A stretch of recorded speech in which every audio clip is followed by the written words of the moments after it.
Selamat bertemu kembali mahasiswa-mahasiswi yang kami kasihi.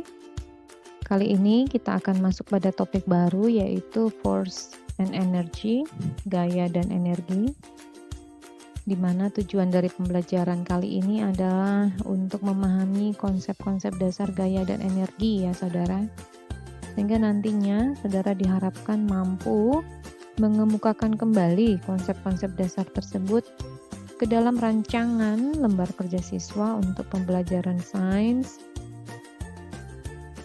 tingkat SD kelas 1 hingga kelas 3 berdasarkan wawasan Kristen Alkitabiah. Nah, saya coba membagi dua bagian besar untuk topik ini ya saudara, untuk memudahkan saudara untuk melihat gitu ya apa yang menjadi konsep dasar dari kedua bagian ini. Yang pertama adalah gaya dan gerak, dan yang bagian kedua adalah energi. Kedua-duanya tentu akan kita lihat implikasinya dalam hidup sehari-hari. Sehingga topik ini tidak hanya sekedar menjadi pengetahuan kognitif semata, tetapi bisa kita cari atau kita tarik ke dalam kehidupan sehari-hari saudara ya. Yang bagian pertama adalah gaya dan gerak. Pada bagian ini kita akan melihat apa sih sebenarnya hubungan gaya dan gerak. Apa saja jenis-jenis gaya, lalu kita akan singgung sedikit mengenai hukum Newton yang pertama hingga yang ketiga mengenai gerak. Dan secara keseluruhan kita akan lihat implikasinya dalam hidup sehari-hari ya. Sehingga siswa SD pun akan paham bahwa topik ini benar-benar dekat dengan dirinya dan bisa dia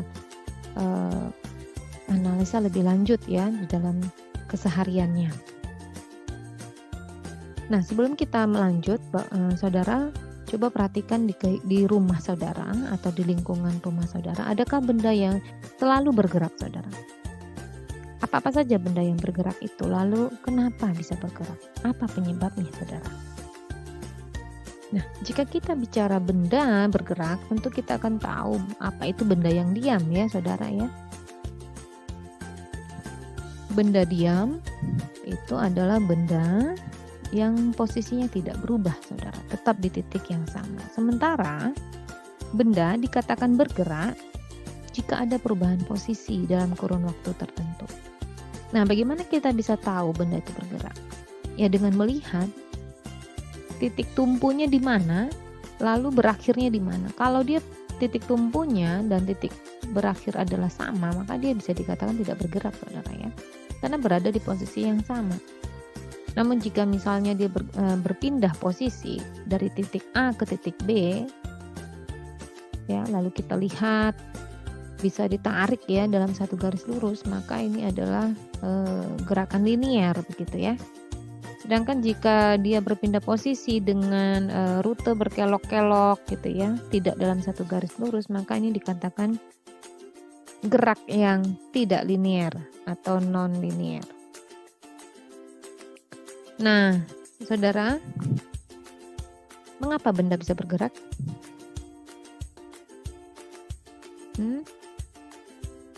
Coba kita ambil contoh mainan mobil-mobilan ini saudara ya, yang tidak menggunakan baterai, yang harus digerakkan oleh tangan.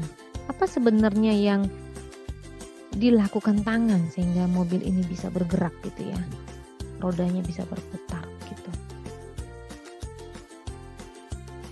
Ujung jari harus menyentuh bagian belakang mobil, memberikan dorongan. Betul begitu ya saudara ya. Nah, dorongan ini saudara adalah gaya saudara. Jadi ketika tangan memberikan dorongan, sebenarnya tangan sedang memberi gaya pada mobil sehingga mobil itu bergerak saudara. Berpindah posisi saudara dari kiri ke kanan. Titik tumpunya di sebelah kiri menjadi berubah, berakhir di sebelah kanan. Nah, ini dengan jelas menunjukkan bahwa benda itu bergerak. Nah, kita dapat simpulkan bahwa seluruh gerak itu bergantung pada gaya yang bekerja pada benda tersebut. Secara singkat saudara, gaya itu sebenarnya adalah sebuah tarikan atau sebuah dorongan. Ya, sebuah tarikan atau sebuah dorongan. Ketika gaya bekerja, sebenarnya gaya itu sedang memberikan perubahan saudara pada benda yang mendapatkan gaya. Perubahannya itu bisa berupa perubahan kecepatan, benda yang tadinya diam bisa menjadi bergerak, atau benda yang bergerak menjadi diam, atau benda yang bergerak menjadi lebih cepat, atau benda yang bergerak menjadi lebih lambat. Nah, ini berarti ada gaya yang bekerja saudara pada benda tersebut. Perubahan yang kedua adalah perubahan arah saudara. Misalnya seperti tadi ya, mobil tadi yang dari yang dia bergerak ke kanan, jika kita berikan gaya lagi dengan arah yang berbeda, maka dia bisa berubah arah saudara. Atau seorang anak menendang bola dari sebelah barat ke timur, temannya di sebelah timur menyambut lalu menendang ke arah utara. Nah, ini kan ada perubahan arah saudara. Jadi ada gaya yang bekerja. Yang terakhir adalah perubahan bentuk. Contoh misalnya plastisin atau adonan kue ya, yang mungkin bentuknya bisa berubah-ubah. Nah, ketika bentuknya berubah, maka sebenarnya ada gaya yang diberikan, yang bekerja pada benda tersebut. Nah, jenis gaya kita bisa bagikan menjadi 2 bagian besar saudara. Yang pertama adalah gaya yang membutuhkan kontak fisik untuk bisa bekerja. Yang kedua adalah gaya yang tidak membutuhkan kontak fisik dan tetap bisa bekerja saudara. Nah, gaya yang membutuhkan kontak fisik ini ada 2 contoh yang kita dapatkan di gambar ini, yaitu gaya otot maupun gaya gesek. Perhatikan, orang yang mendorong kotak itu sedang memberikan gaya otot saudara. Nah, gaya otot ini ya tidak akan bisa bekerja jika tidak menyentuh kotak. Harus menyentuh kotak besar itu. Demikian juga halnya dengan gaya gesek yang terjadi antara permukaan lantai dengan benda. Kotak tersebut harus menyentuh lantai saudara untuk bisa menghasilkan gaya gesek. Berbeda halnya dengan gaya yang tidak membutuhkan kontak fisik. Contohnya gaya magnet, gaya elektrostatis maupun gaya gravitasi. Nah, ketiganya ini bisa tetap bekerja sekalipun tidak ada kontak fisik. Gaya magnet misalnya ya, tanpa harus menyentuh paku-paku atau jarum-jarum, gayanya tetap bekerja dan jarum-jarum atau benda paku kecil itu bisa tertarik pada magnet ya saudara. Demikian juga dengan gaya-gaya lain saudara yang tidak membutuhkan kontak fisik. Nah, gaya-gaya ini bisa saudara eksplor lebih lanjut pada link yang sudah disediakan di sebelah kanan itu saudara. Saudara tinggal klik saja tombol berwarna jingga tersebut ya. Silakan saudara mengeksplor lebih lanjut dengan menyaksikan penjelasan pada link tersebut ya. Nah, demikian juga dengan manfaat dan efek kerugian yang dihasilkan oleh gaya saudara ya. Saudara bisa eksplor lebih lanjut ya. Contoh penggunaan timbangan yang memanfaatkan gaya pegas, tentu ini memberi manfaat saudara. Lalu bagaimana suatu benda bisa bergerak ya menggunakan roda. Nah, ini kan sebenarnya gaya yang bekerja itu menolong ya saudara ya, karena kita lebih mudah gitu ya memindahkan benda ya yang menggunakan roda. Namun di sisi lain kita juga tahu bagaimana kondisi ban gitu ya, kondisi roda seiring waktu. Karena gaya gesek akan membuat ban itu aus. Yang tadinya tebal menjadi lebih menipis. Atau pada pesawat begitu ya saudara ya. Pesawat itu bisa terbang memanfaatkan gaya-gaya yang ada gitu ya.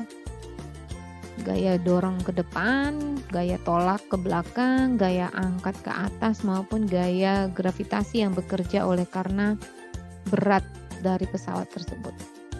Nah, keempat gaya ini memungkinkan pesawat untuk berada di titik yang stabil ya, bergerak di udara. Nah, di sisi lain ada juga gaya yang bekerja pada dua buah benda gitu yang bisa justru mengakibatkan kerugian. Contoh yang di sebelah bawah kanan itu ya saudara ya. Nah, gerakan ini saudara akan sangat dekat dengan 3 hukum Newton yang akan kita pelajari lebih lanjut. Sekali lagi saudara silakan mengeksplor lagi lebih lanjut mengenai manfaat maupun dampak kerugian yang terjadi oleh karena gaya. Kita lanjut ke 3 hukum Newton tentang gerak ya. Yang pertama saudara adalah hukum yang menyatakan bahwa sebuah benda yang diam akan tetap diam hingga ada gaya yang diberikan saudara. Demikian juga dengan benda yang bergerak. Dia akan terus bergerak ya saudara, hingga diberikan gaya yang membuatnya menjadi tidak seimbang. Ya. Ini contohnya sudah sangat jelas ya saudaranya. Ini bisa kita lihat implikasinya dalam kehidupan sehari-hari gitu ya. Ya, dalam permainan gitu ya, atau dalam kehidupan berkendara misalnya ya. Kita harus menggunakan seatbelt saudara. Kalau tidak maka tubuh kita akan terdorong ikutan maju gitu ya ketika terjadi tabrakan. Nah, ini juga salah satu implikasi dari hukum pertama Newton. Hukum ini juga sering disebut sebagai hukum inersia saudara ya. Saudara bisa eksplor lebih lanjut nanti ya. Nah, hukum yang kedua menyatakan bahwa jika kita memberikan gaya yang lebih besar pada sebuah benda, maka dia akan bergerak lebih cepat gitu ya. Ada akselerasi. Jadi misalnya seorang pria mendorong benda ya dengan massa tertentu ke arah tertentu gitu ya. Namun ketika dia memberikan gaya yang lebih besar, maka akan terjadi percepatan saudara. Ada akselerasi, speednya bertambah, kecepatannya bertambah gitu, berbeda dari yang sebelumnya. Nah, apa implikasinya saudara? Implikasinya adalah jika benda itu ternyata massanya jauh lebih besar gitu ya, maka gaya yang diberikan harus lebih besar saudara untuk bisa menghasilkan akselerasi ya. Jika tidak, maka tidak akan ada akselerasi. Speednya akan tetap sama atau bahkan berkurang. Hukum yang ketiga, ini bicara aksi dan reaksi saudara. Jadi untuk setiap aksi, ya, setiap gaya yang kita kerjakan gitu, itu akan menghasilkan gaya yang sama besar namun berlawanan arah. Contoh, jika kita berjalan maju ya atau melangkah begitu ya saudara ya, atau naik tangga begitu. Ketika kaki kita menekan lantai untuk melangkah, sebenarnya gaya tekan yang kita berikan pada lantai itu menghasilkan reaksi, yaitu gaya tolak dari lantai dan ke atas gitu. Kalau kita kan menekan ke bawah, nah lantai itu akan memberikan gaya tolak ke atas, sehingga disinilah hukum itu bekerja, aksi dan reaksi. Dan ini terjadi ya saudara, tidak hanya pada satu aktivitas itu saja, tetapi juga di aktivitas-aktivitas yang lain. Nah, silakan saudara mengeksplorasi lebih lanjut mengenai ketiga hukum ini dan selalu pikirkan bagaimana relevansinya saudara ya dalam kehidupan sehari-hari. Silakan saudara mencari ilustrasi-ilustrasi yang membantu pemahaman saudara terhadap ketiga hukum ini saudara ya. Karena ini sebenarnya ketiga hukum ini sangat dekat dengan kehidupan sehari-hari. Nah, ini akan membantu saudara nanti mengajar di tingkat SD untuk memberikan pemahaman, mungkin tidak menyebutkan bahwa ini adalah hukum pertama Newton, ini hukum kedua Newton, gitu tidak ya saudara ya. Tetapi dengan memiliki pemahaman yang baik, maka saudara akan lebih mudah ya dalam membantu siswa memahami konsep tentang gaya dan gerak. Nah, saudara, tadi kita sudah bicara tentang gaya dan gerak saudara. Nah, kita masuk ke section 2, bagian yang kedua yaitu energi. Kita akan bicara sumbernya, pemanfaatannya, energi alternatif ya. Lalu implikasinya saudara dalam kehidupan sehari-hari. Nah, sebelumnya coba saudara simak gambar berikut ini. Apa yang saudara lihat di sana? Ya, ini tentang energi ya saudara ya sebenarnya ya, yaitu energi matahari ya. Bagaimana energi matahari ini sudah dari sejak zaman purba dimanfaatkan ya saudara. Mulai untuk menjemur pakaian yang basah ya, mengawetkan makanan ya, membantu membuat garam secara alami ya, sejak zaman sejak bumi diciptakan ya, bisa kita katakan begitu. Proses fotosintesis saudara ya, ini secara alami memanfaatkan energi matahari. Lalu juga untuk tubuh kita membantu pembentukan vitamin D. Dan lalu seiring kemajuan teknologi, energi matahari ini mampu diubah menjadi dan disimpan ya saudara ya, untuk menjadi sumber energi pembangkit listrik. Nah saudara, tadi kita sudah bahas sekilas mengenai matahari ya, ini berhubungan dengan nomor 2. Nah, untuk nomor 1 kita tahu bahwa kayu yang dibakar ini juga menjadi sumber energi ya untuk aktivitas memasak begitu ya. Lalu ketika menonton TV atau menggunakan elektronik, listrik ya, energi listrik. Lalu yang nomor 4, bahan bakar minyak itu menjadi sumber energi yang kita manfaatkan. Nah, saudara coba perhatikan dan tarik ke dalam kegiatan yang sedang kita lakukan saat ini. Ketika kita menonton video ataupun membaca PPT menggunakan gawai HP maupun laptop, sebenarnya kita juga sedang memanfaatkan energi ya saudara ya. Nah, bentuk-bentuk energi itu juga macam-macam saudara. Ada energi cahaya, energi panas ya, salah satunya itu bisa dihasilkan oleh matahari, namun juga bisa oleh sumber-sumber yang lain. Ada juga energi gaya ya, ataupun energi kimia, energi yang dihasilkan oleh makanan yang kita konsumsi. Lalu ada energi listrik atau energi bunyi, energi potensial ya yang tersimpan pada benda. Lalu yang akhir-akhir ini juga sering dimanfaatkan oleh manusia itu energi nuklir saudara ya. Nah, keseluruhan energi ini tentu tidak bisa dipahami oleh siswa kelas 1 sampai kelas 3 saudara ya, karena mereka masih belajar untuk memahami yang abstrak. Mereka butuh yang konkret saudara, yang bisa diobserve ya, yang bisa diamati dalam kehidupan sehari-hari. Maka mungkin hanya dibatasi oleh energi panas, cahaya maupun bunyi. Namun tidak tertutup kemungkinan juga saudara ya, kita juga memberikan bentuk-bentuk energi lain, kita jelaskan jika memang siswa tersebut sudah siap ya, dan dianggap mampu untuk mendapatkan lebih banyak materi begitu ya. Jadi tetap perhatikan karakteristik siswanya. Nah, pemanfaatan energi dalam kehidupan sehari-hari saudara tadi sudah sempat kita singgung ya. Ini tentu tidak hanya di masa kini saudara ya. Kita juga harus tahu bahwa pemanfaatan ini harus berlangsung selama manusia masih ada, sehingga kegiatan manusia itu tetap mendapatkan support begitu ya. Nah, supaya kehidupan di masa yang akan datang tetap bisa disupport oleh energi, maka pemanfaatannya saat ini harus bisa berkesinambungan saudara ya.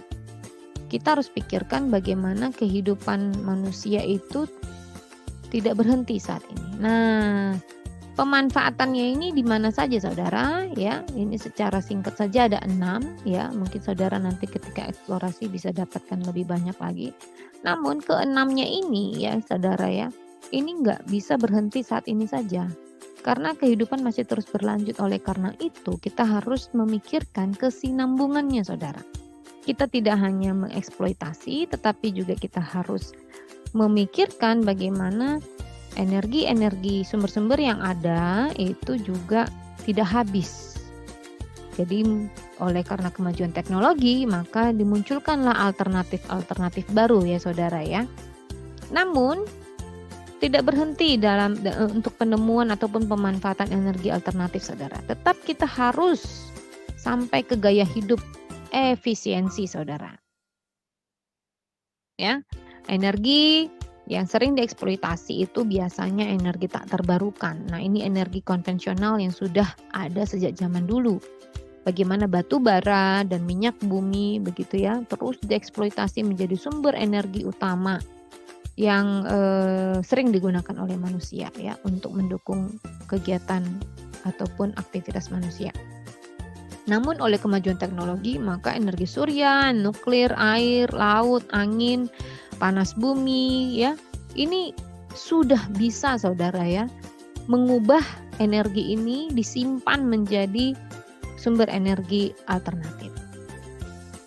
Nah, Indonesia sendiri saudara ini cukup kaya.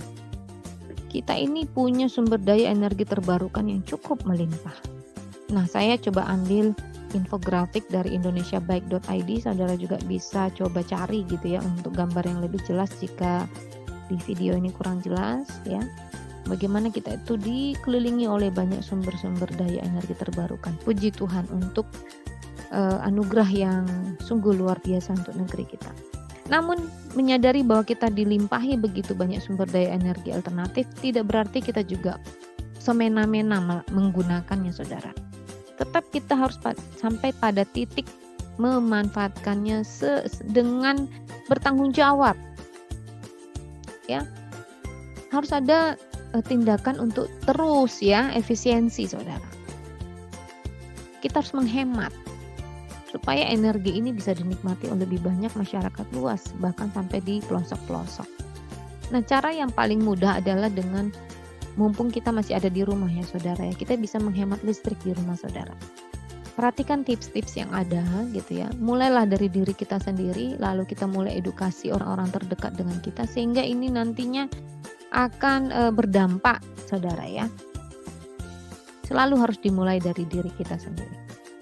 Dengan memiliki gaya hidup yang bertanggung jawab seperti ini saudara, sebenarnya kita sedang mengambil bagian dalam menjalankan mandat budaya. Ya. Tidak perlu kegiatan yang tindakan-tindakan yang spektakuler saudara ya.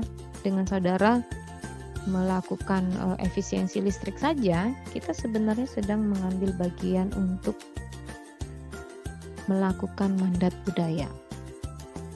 Kejadian 1 ayat 28, Allah memberkati mereka lalu Allah berfirman kepada mereka, beranak cuculah dan bertambah banyak. Penuhilah bumi dan taklukkanlah itu. Berkuasalah atas ikan-ikan di laut dan burung-burung di udara dan atas segala binatang yang merayap di bumi. Ya saudara ya, tidak hanya bicara makhluk hidup ya saudara ya, tetapi ini bicara penuhilah bumi dan taklukkanlah itu katanya. Ketika Allah berfirman seperti itu saudara, bukan berarti kita semena-mena ya saudara. Kita harus mengeksploitasi dengan bertanggung jawab.